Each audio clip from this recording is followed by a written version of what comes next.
Disclaimer, Black Skylands is currently in early access and gameplay footage is subject to change, and also, I received this key in part thanks to the publishers and developers, tinybuild and hungrycouchgames, but also a big thanks to the Indie Game Collective for supplying the key.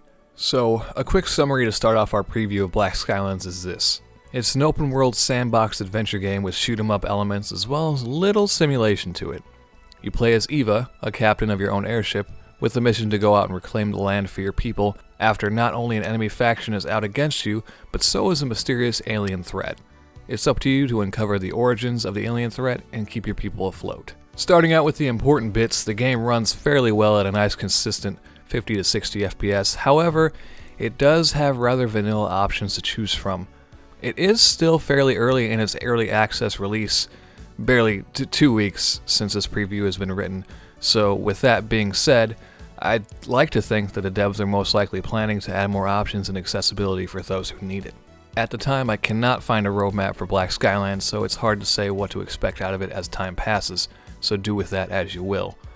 I did encounter a few annoying bugs, such as our protagonist turning invisible, making it a bit hard to do anything, the ship being stuck between rocks, and AI seemingly not working correctly. Happy to say though that nothing game-breaking occurred to me in the sessions I played. So, Black Skylands is a very patient game. In fact, it's so patient it might not be for everyone. Those who are fond of the slow grind and simulation type games are most likely going to love it. The main draw of Black Skylands is its exploration, and it's really quite presented quite wonderfully. They nailed the atmosphere of being a skypunk pilot floating amongst the clouds and other fauna.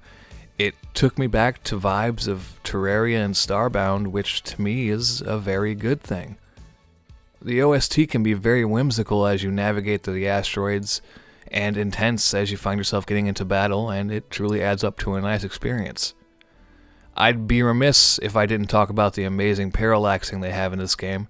I think the artists did a phenomenal job, and I wouldn't blame a person for buying this game for its presentation alone.